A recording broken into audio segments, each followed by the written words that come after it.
नमस्कार साथियों, स्वागत है आप सभी का अंकित इंस्पायर्स इंडिया पर। मैं हूं अंकित अवस्थी।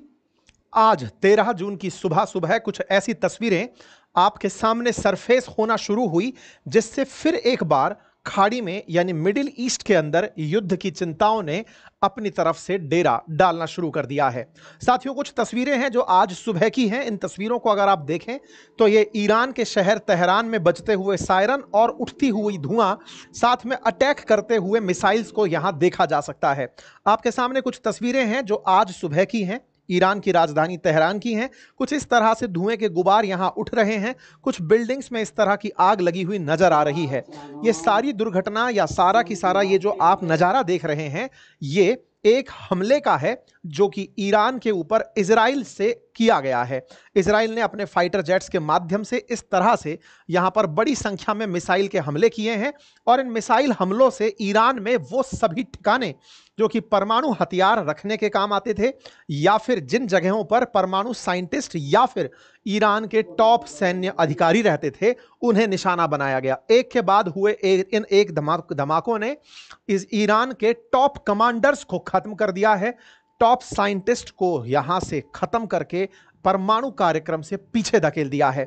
इजराइल ने यह सब कारनामा क्यों किया, कैसे ये सारी पटकथा लिखी गई, सारी बातें डिटेल में बताएंगे। लेकिन फिलहाल ये तस्वीरें ये बताने में पर्याप्त हैं कि ईरान पर इजराइल ने ये जो हमला किया है, ये हमला केवल उसको धमकाने के लिए नहीं था, अपितु यहां पर पूरी तरह डिसाइसिव तरीके से नुकसान पहुंचाने के लिए था, क्योंकि इनके आर्मी के चीफ कमांडर जो हैं वो इसके अंदर मारे जा चुके हैं। ईरान के जो टॉप लीडर कमांडर हैं सेना के, वो इस हमले के अंदर मारे जा चुके हैं।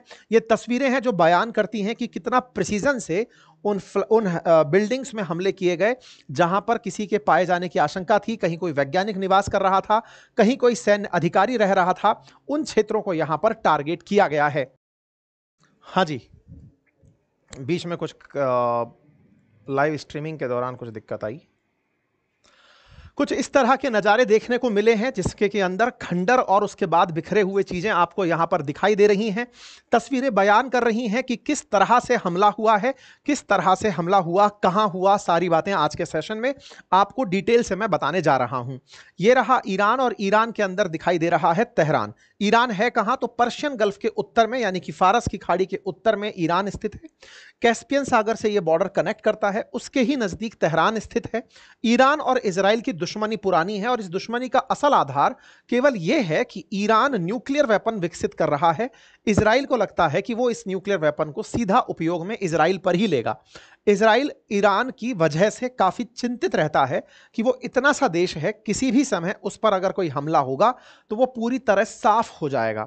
ईरान जिस तरह से उसे धमकाता रहता है, जिस तरह से इजराइल के खिलाफ आतंकियों को तैयार करता रहता है, ऐसे में इजराइल ने अपने आप की सुरक्षा में ईरान पर ही हमला कर दिया है। नेतन्याहू के द्वारा किया गया यह हमला ट्रंप की प्रेजेंस में हुआ, ट्रंप के कहने पर हुआ या नहीं, और अगर ऐसा है तो फिर खेमनेई के साथ ट्रंप की चल रही वार्ता का क्या हुआ, क्योंकि लगातार अमेरिका ईरान के साथ नेगोशिएशंस में इन्वॉल्व था। यह जानकारी हमने कुछ दिनों पहले भी आपको दी थी, जब ईरान को लेकर के ट्रंप से नेतन्याहू या फिर नेतन्याहू से ट्रंप भिड़ गए थे। उन्होंने कहा कि मैं ईरान के साथ नेगोशिएट करने जा रहा हूं। तो क्या इजराइल ने भी इस बार ट्रंप को बाईपास कर दिया? क्या अमेरिका की किसी भी बात को नहीं माना? क्या ट्रंप ने अपने प्रभाव को मिडिल ईस्ट में खो दिया? ये सारी बातें आज के सेशन में होंगी। फिलहाल के लिए सब तरफ हेडलाइंस यही हैं कि इजराइल ने स्ट्राइक कर दिया है न्यूक्लियर प्लांट को ईरान के अंदर। ये न्यूज बनती है, Israel carries out strike targeting Iranian nuclear military sites.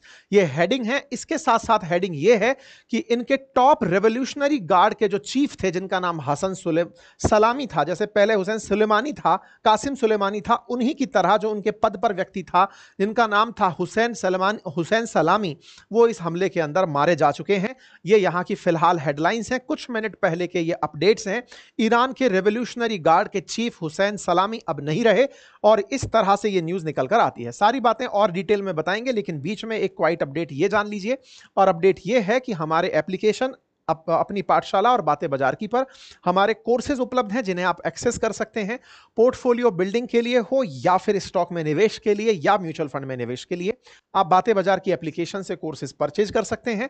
और एजुकेशनल पॉइंट ऑफ व्यू से अगर आप हिस्ट्री, ज्योग्राफी, पॉलिटी, इकोनॉमी पढ़ना चाहते हैं तो अपनी पाठशाला एप्लीकेशन से आप हमारे कोर्सेज एक्सेस कर सकते हैं। आइए साथियों आगे बढ़ते हैं और जानकारी देते हैं कि आज शुक्रवार की सुबह फाइटर जेट्स ने दुश्मन देश पर निशाना बनाया। न्यूयॉर्क टाइम्स की माने तो इजराइल की सेना ने तेहरान के आसपास कम से कम 6 सैन्य ठिकानों को निशाना बनाया। इनमें से 4 जगहों पर परमाणु ठिकाने थे। ईरान की सरकारी मीडिया ने भी इसकी पुष्टि की है। इजरायली हमले में इस्लामिक रेवोल्यूशनरी गार्ड कॉर्प्स यानी आईआरजीसी के कमांडर हुसैन सलामी की मौत की पुष्टि हुई है। हमले में ईरान के 2 प्रमुख परमाणु वैज्ञानिक मोहम्मद मेहदी तेहरानची और फरदून अब्बासी भी मारे गए हैं। इजराइल ने दावा किया है कि हमले में ईरान के आर्मी चीफ मोहम्मद बाघेरी, सेना के अन्य बड़े अधिकारी और कुछ वरिष्ठ परमाणु वैज्ञानिक भी मारे गए हैं। ये तस्वीरें हैं जो कि मोसाद कमेंट्री के द्वारा नातांज पर हुए हमले की डाली गई हैं कि नातांज में परमाणु फैसिलिटी पर कुछ इस तरह से हमला हुआ है। कुछ इस तरह की वीडियो फुटेजेस भी निकलकर आई हैं। देखिए, पूरी दुनिया को यह पता है कि ईरान लगातार परमाणु हथियार विकसित करने का प्रयास कर रहा है। पूरी दुनिया को पता है कि यूरेनियम एनरिचमेंट का काम ईरान कर रहा है। मैं थोड़ी सी जानकारी यहां पर आपको एडिशनल देना चाहूंगा। असल में यूरेनियम जो है ना, वो यूरेनियम 92-235 नाम से जो इसका समस्थानिक आता है, आइसोटॉप आता है, यही सबसे ज्यादा न्यूक्लियर एक्टिव माना जाता है। कहा जाता है कि न्यूक्लियर बॉम्ब बनाने में उसी का उपयोग होगा। उसके जो अन्य समस्थानिक हैं, यूरेनियम 92, 232, 236, जो इसके अन्य आइसोटॉप्स हैं, उन आइसोटॉप्स में से जैसे गोल्ड को आप माइंस में से जब निकालते हैं तो वो मिट्टी में, पत्थर में लिपटा हुआ मिलता है या फिर किसी तरह से अपने ओर के रूप में, अयस्क के रूप में मिलता है। ऐसे ही यूरेनियम के अयस्क को पिच ब्लेंड कहा जाता है, जहां पर यूरेनियम 92, 235 जो आइसोटॉप है, इसकी परसेंटेज 1 से भी काफी कम होती है। ऐसे में उस पिच ब्लेंड से यूरेनियम 235 को बनाना अपने आप में एक प्रोसेस मांग करता है, डिमांड करता है कि एक प्रोसेस इन्वॉल्व हो जिसके माध्यम से इसे बनाया जा सके। इस प्रोसेस को यूरेनियम एनरिचमेंट कहते हैं, यानी केवल ओर को साफ करने की कला नहीं, अपितु समस्थानिकों में भी अंतर परिवर्तन की प्रक्रिया है। ये एनरिच्ड यूरेनियम का उपयोग 2 काम में किया जाता है, या तो न्यूक्लियर रिएक्टर चलाने में या न्यूक्लियर वेपन चलाने में। न्यूक्लियर वेपन चलाना इसका डिस्ट्रक्टिव यूज है और कंस्ट्रक्टिव यूज में न्यूक्लियर रिएक्टर चलाना है। न्यूक्लियर रिएक्टर का नाम करके ही दुनिया के देश यूरेनियम एनरिचमेंट में लगे रहते हैं, लेकिन जिनके पास रिएक्टर्स हैं वो न्यूक्लियर बॉम्ब भी बना लेंगे। उन प्रकार के डर में ईरान का नाम लिया जाता है। कहा जाता है कि ईरान दुनिया को कह ये रहा है कि रिएक्टर बनाऊंगा, लेकिन ये न्यूक्लियर बॉम्ब बनाएगा। और इस काम के लिए इसने ये जितने भी पंखे जैसे दिखाई दे रहे हैं आपको, इन सभी जगह एनरिचमेंट प्लांट लगाए हुए हैं। यहां लगातार यूरेनियम का एनरिचमेंट हो रहा है और ऐसे में यूरेनियम संवर्धन होने से यूरेनियम की मात्रा ईरान के पास बढ़ती चली जा रही है। इस बढ़ती मात्रा से न्यूक्लियर बॉम्ब बनने का चांस बढ़ता चला जा रहा है। और न्यूक्लियर बॉम्ब के बारे में इजराइल का कहना है कि इन्होंने नॉन न्यूक्लियर बॉम्ब के बराबर यूरेनियम ऑलरेडी बना लिया है। अब न्यूक्लियर बॉम्ब बनाने की देरी है। चूंकि ईरान इजराइल पर कभी भी हमला कर सकता है, इसी डर के मारे इन्होंने इन्हीं ठिकानों को टारगेट कर दिया जिन ठिकानों पर यूरेनियम बनकर रखा हुआ था। बड़ा सवाल है, क्या वो यूरेनियम पर भी हमला करने में कामयाब हुए? अगर ऐसा होता तो यहां पर न्यूक्लियर रेडिएशन लीक की खबरें होती, जो फिलहाल नहीं है, इसलिए इस तरह का क्लेम नहीं किया जा सकता। बीबीसी ने इन हमलों की पुष्टि करते हुए इन सारी जानकारियों पर बताया कि ये सारे तथ्य सही हैं। ये जो तस्वीरें आ रही हैं, जिस तरह से टारगेटेड हमले हुए हैं, यहां पर इंसानों को निशाना बनाया गया है जो कि ईरान की तरफ से इजराइल को धमका रहे थे या न्यूक्लियर वेपन्स के बनाने में बहुत उपयोगी थे। उन सबको यहां पर अलग अलग जगहों पर टारगेट किया गया है। ईरान जो है वो न्यूक्लियर वेपन इसीलिए बना रहा है ताकि भविष्य में कोई भी देश उस पर हमले की ना सोच सके।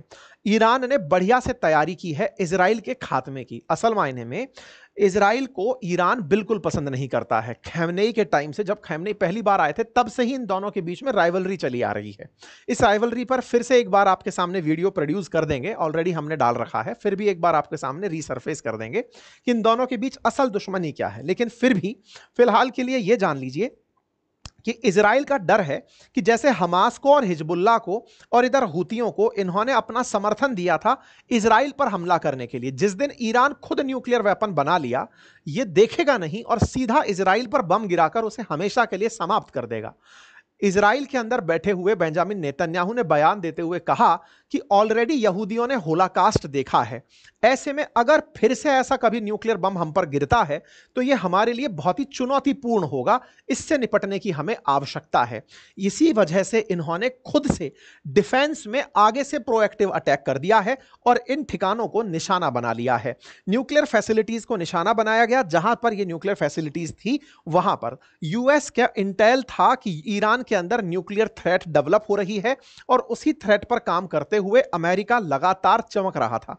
देखिए, आपको याद होगा तो ट्रंप से पहले बार जब ट्रंप आए थे उससे पहले बाइडेन का ओबामा का शासन हुआ करता था और उन्होंने ईरान के साथ में JCPOA नाम का एक एग्रीमेंट किया था। परमानेंट 5 प्लस जर्मनी ने मिलकर के एक एग्रीमेंट किया ईरान के साथ कि हम आपकी न्यूक्लियर फैसिलिटीज की निगरानी करना चाहते हैं, आप हमें न्यूक्लियर रिएक्टर्स दिखा दो, हमें यह सुनिश्चित करा दो कि इस यूरेनियम का उपयोग आप केवल नाभिकीय ऊर्जा के लिए करेंगे, बॉम्ब के लिए नहीं करेंगे।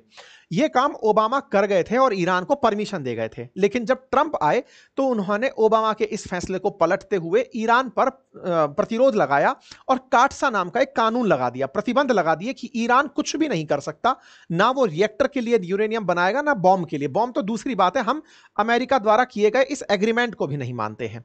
ट्रंप चले गए, बाद में बाइडेन आए, बाइडेन ईरान के साथ संबंध सही नहीं कर पाए और फिर ट्रंप आए। ट्रंप जब दोबारा आए तो इन्होंने पहले वाले काल में जो इन पर सैंक्शंस लगाए थे उन सैंक्शंस को हटाने पर विचार करने लगे, क्योंकि ट्रंप अब जब से आए हैं तब से थोड़े रवैये में ढुलमुल हैं, वो समझ नहीं पा रहे हैं कि वो किस स्टैंड पर हैं।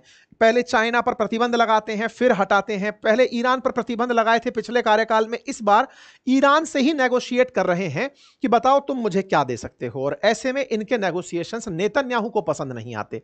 इसी के चलते हुए ट्रंप और नेतन्याहू के बीच में थोड़ी खटपट भी हुई, इस पर हमने सेशन भी किया था।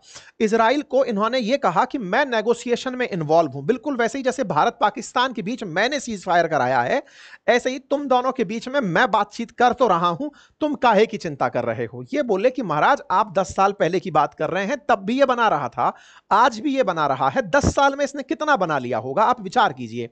ऐसे में अगर यह व्यक्ति बनाने में कामयाब हो गया तो मैं तो खत्म हो जाऊंगा ना, आपका नेगोशिएशन का क्या है, 3 साल बाद चले जाओगे आप, मतलब 3 साल बाद राष्ट्रपति रहोगे नहीं, ऐसे में मेरा क्या होगा, इजराइल तो खत्म हो जाएगा, मैं आपकी बातों पर नहीं रह सकता। ट्रंप नेतन्याहू से कहते हैं कि तुम ईरान को धमकाओगे नहीं, मैं तुम्हें कह रहा हूं। इजराइल अमेरिका से कहता है कि देखो मैं ईरान पर हमले के लिए तैयार हूं, बाकी आप अपना देख लो। अमेरिका इस बात में बुरी तरह से फंस जाता है। कल अखबारों में सुर्खी छपती है, अल जजीरा की सुर्खी बनती है कि क्या इजराइल वाकई में ईरान पर हमले की प्लानिंग कर रहा है या केवल धमकी दे रहा है। ऐसी बात क्यों थी, क्योंकि ट्रंप जो थे ना वो इजराइल को समझाने लग गए कि तुम हमला नहीं करोगे, मैं बातचीत में लगा हुआ हूं ना, मैं आजकल एक अच्छा व्यक्ति बन चुका हूं, मैं अमेरिका हूं और मैंने अपनी तरफ से अभी इंडिया पाकिस्तान के बीच में सीज फायर करवाया था, मेरे को जानते नहीं हो कि मैं कितना अच्छा मीडिएटर हूं, मेरे चलते पुतिन जो है वो मानने को तैयार नहीं हो रहे, तुम मुझे जानते नहीं हो कि, बोले सब जानते हैं, तुम्हारी कोई नहीं सुनता, तुम्हारी मजाक बनती है। ऐसे में नेतन्याहू पर कल कयास लगाया जा रहा था कि यह हमला करेंगे या नहीं करेंगे। असल में मैं इस न्यूज के आधार पर आज सुबह यह सेशन करने वाला था कि ईरान पर हमला कब करेगा इजराइल, लेकिन सुबह जब हमला हुआ तो मुझे टाइटल बदलना पड़ा कि इजराइल पर कर दिया, इजराइल ने कर दिया ईरान पर हमला। हमारा टाइटल सुबह बदला है, हम तैयारी में थे कि कब करेगा और ये हो गया, ये वाला इस तरह से न्यूज बना। खैर कोई नहीं साहब, तो इजराइल ने इस ऑपरेशन को ऑपरेशन राइजिंग लॉइन नाम दिया है और ईरान का जो ये उद्देश्य है कि वो इजराइल को खत्म करेगा, उससे निपटने के लिए इन्होंने ये काम कर दिया है। इन्होंने कहा कि इजरायली डिफेंस फोर्सेस ने प्रीएम्प्टिव, प्रिसाइज और कंबाइंड ऑफेंस किया है ईरान के न्यूक्लियर प्रोग्राम के खिलाफ। ये सुबह 6:15 बजे इन्होंने अपनी तरफ से जानकारी दी। आईडीएफ की तरफ से स्पोक पर्सन बाहर आए और उन्होंने साफ साफ अपनी तरफ से कहा, हमें पता था कि उन्होंने न्यूक्लियर बम बनाने का सारा सामान इकट्ठा कर लिया है, अगर हम उन पर कार्रवाई नहीं करते तो ऐसे में हमारे ऊपर वो लोग बम गिरा देते, हमने अपनी सुरक्षा में उन पर कार्रवाई कर दी है। नेतन्याहू निकल कर आते हैं, नेतन्याहू सुबह 7:15 बजे अपना ट्वीट डाल देते हैं, कहते हैं कि इसका कार्यक्रम का नाम राइजिंग लॉइन रखा गया है और इस राइजिंग लायन कार्यक्रम में हमने केवल एक ही काम किया है, और वो काम है इन लोगों को निशाना बनाना। और निशाना कैसे बनाया गया वो सर्वविदित है, आप सभी लोग अच्छे से जानो देख रहे हैं। खैर, इस बीच में दुनिया भर से प्रतिक्रियाएं आना शुरू हो जाती हैं। प्रतिक्रियाओं में न्यूज ये चलने लगती है कि इनके सारे टॉप ऑफिशियल्स इजराइल ने खत्म कर दिए हैं। एक एक करके नाम निकल के आना शुरू होते हैं।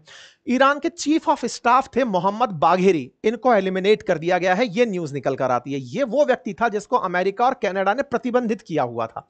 ऐसे ही चीफ कमांडर जो ईरान का रेवोल्यूशनरी गार्ड है हुसैन सलामी, जैसे पहले कासिम सुलेमानी हुआ करता था, ऐसे ही हुसैन सलामी था जो उनकी जगह आया था, उसको इन्होंने मार गिराया है।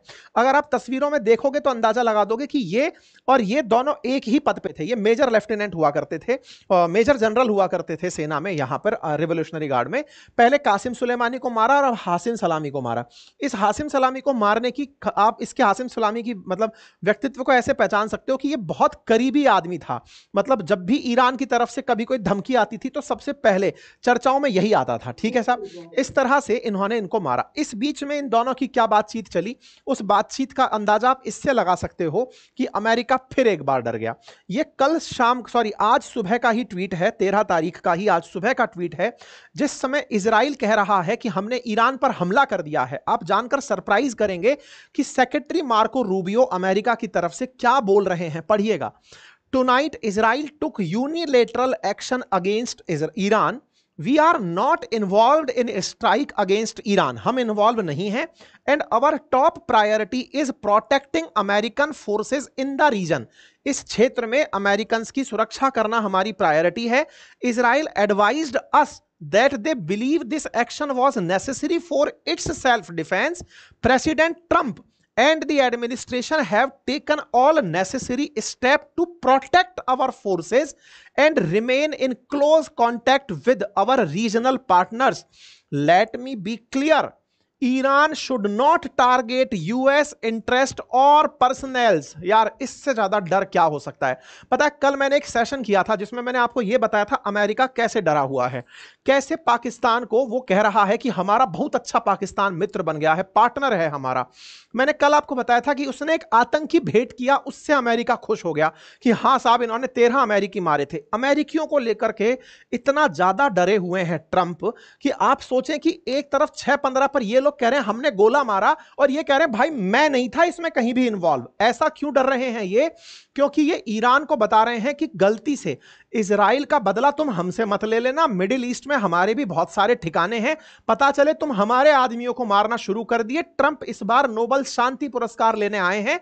वो नहीं चाहते कि युद्ध उनकी काल में हो, वो चाहते हैं कि अमेरिका ने युद्ध रोका, तुम गलती से हमको टारगेट मत बना देना। ये विदेश मंत्री का बयान। आप इससे ज्यादा अंदाजा लगा सकते हैं कि अमेरिका किस तरह से दुनिया को अपना डर जाहिर कर रहा है कि हम डरे हुए हैं। और इजराइल खुलेआम भारत को बता रहा है कि हमने क्यों मारा।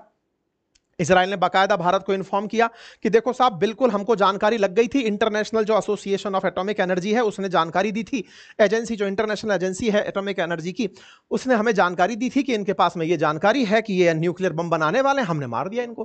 भाई साहब ट्रंप की हालत इस समय इस तरह है कि लोग ये मजे ले रहे हैं कि ट्रंप डरे हुए हैं कि कहीं दोबारा युद्ध में अगर पड़ गए हम तो अब बैंकरप्ट ना हो जाएं, क्योंकि इन दोनों के बीच में अपने आप को कैसे संभालेंगे। और दुनिया में जो ये इमेज है कि हम बड़े पंच हैं, हम लोगों के बीच में समझौता कराते हैं, हमारे को कोई मान ही नहीं रहा है। आप सोचिए, ये वो ट्रंप हैं जिन्होंने आने से पहले कहा था कि जैसे ही मैं आऊंगा गाजा और इजराइल के बीच सब शांत हो जाएगा। अब इनको आए हुए 7 महीने से ऊपर हो चुका है, कुछ खत्म नहीं हुआ है। ये वो थे जो ईरान से कहे थे कि तुमको तो हम बुरी तरह पनिशमेंट देंगे। भाई ईरान पिट रहा है, इजराइल पीट रहा है। ये इजराइल को समझाए थे कि तुम ईरान के साथ कुछ नहीं करोगे, मैं करूंगा। भाई साहब इजराइल फिर से इनको मार रहा है, इनकी एक बात नहीं सुन रहा है। पुतिन को फोन करके समझाए कि देखो तुम हमला नहीं करोगे, पुतिन और जबरदस्त तरीके से यूक्रेन पर हमला कर दिए। इनकी कोई मान नहीं रहा है। और हम लोग जो स्वतः माने कि हमारा कार्रवाई केवल आतंकी पर था, ये 13-14 बार क्लेम कर चुके हैं कि हमने सीज फायर कराया, हमने सीज फायर कराया। मतलब इनको केवल अब भारत से ही थोड़ा बहुत डोपामाइन मिल रहा है, अदरवाइज सब इनका लगभग छिन चुका है। खैर, अमेरिका में और भी बहुत से लोग हैं जो इजराइल के समर्थन में उतर आए हैं। पूर्व उपराष्ट्रपति उतर कर आए हैं, उनने कहा बहुत बढ़िया काम हुआ है, ये तो होना ही चाहिए था। इजराइल सही है, उसके पास सेल्फ डिफेंस डिफेंस का अधिकार है। बाकायदा ये डॉक्यूमेंट निकल कर आ रहे हैं कि आईएईए वालों ने ही सारी जानकारियां दी थी, जिसके चलते दिक्कत हुई है। इंडिया ने ईरान में अपनी तरफ से एडवाइजरी जारी करते हुए कहा है कि इंडियंस जो ईरान में रह रहे हैं सुरक्षित रहें, किसी भी प्रकार से बाहर ना निकलें और हमारी सूचनाओं पर ध्यान दें, हम जो भी जानकारी आपको दें। पैसेंजर्स जो मिडिल ईस्ट से होकर उड़ने वाले हैं वो एयरलाइंस के साथ संपर्क में रहें, हो सकता है कि मिडिल ईस्ट में इस समय टेंशन बनी रहे। अब ईरान क्या कह रहा है देखिए, कल तक मतलब आज सुबह ईरान ने अपनी तरफ से बताया था कि हमने युद्ध का इनविटेशन नहीं दिया था, लेकिन हम पर युद्ध थोपा गया है तो हम इसका जवाब देंगे। तो इन्होंने आज सुबह जो ईरान ने ट्वीट किया वो क्या था, remember we didn't initiate it, हमने शुरू नहीं किया था। अब जब हमने शुरू नहीं किया था फिर हम पर युद्ध थोपा गया है, इसका मतलब ये आदमी धमका रहा है। ये अपनी तरफ क्या था कि कल ईरान की मिलिट्री अपनी तरफ से कुछ ऐसे ट्वीट डाल रही थी कि आवर अल्टीमेट नेगोशिएटर, इस तरह की मिसाइलें दिखा दिखाकर कल ये लोग माहौल बना रहे थे। जब अल जजीरा ये छाप रहा था कि इजराइल ईरान पर हमला करेगा, तब ईरान अपनी तरफ से दिखा रहा था कि हम कितने तेजू हैं। असल में कल ईरान अपनी तरफ से ये तस्वीरें डाल डाल करके कि we are totally worry free, मिसाइलें दिखा दिखा करके धमकाने लग रहा था। कल जो ये आदमी, जो कल की तस्वीर मैं आपको दिखा रहा हूं, ये था वो हुसैन सलामी, जो अपनी तरफ से इजराइल को कल धमकाते हुए कह रहा था कि our forces stand fully ready to counter any threat और any prepare to tackle every possible scenario. कल जो ये व्यक्ति बोल रहा था आज ये है नहीं।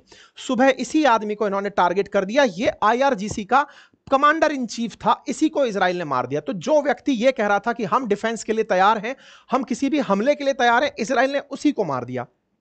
इजराइल ने ईरान में एक डर भरने का प्रयास किया कि जिन लोगों के दम पर तुम लोग उछल रहे हो वो भी मेरे आगे कहीं नहीं बचेंगे।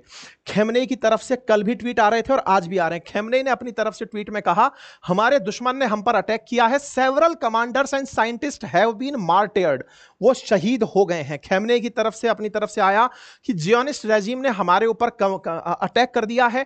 खेमनेई ने अपनी तरफ से सारी जानकारी देते हुए कहा कि जियोनिस्ट रेजिम ने हम पर अटैक कर दिया है। अब देखते हैं ईरान का क्या रिटेलिएशन होता है इस पूरी घटना पर इजराइल के ऊपर। अपडेट के लिए चैनल को सब्सक्राइब कर लें। जैसी भी कोई जानकारी आती है मैं आप लोगों के साथ अवश्य साझा करूंगा।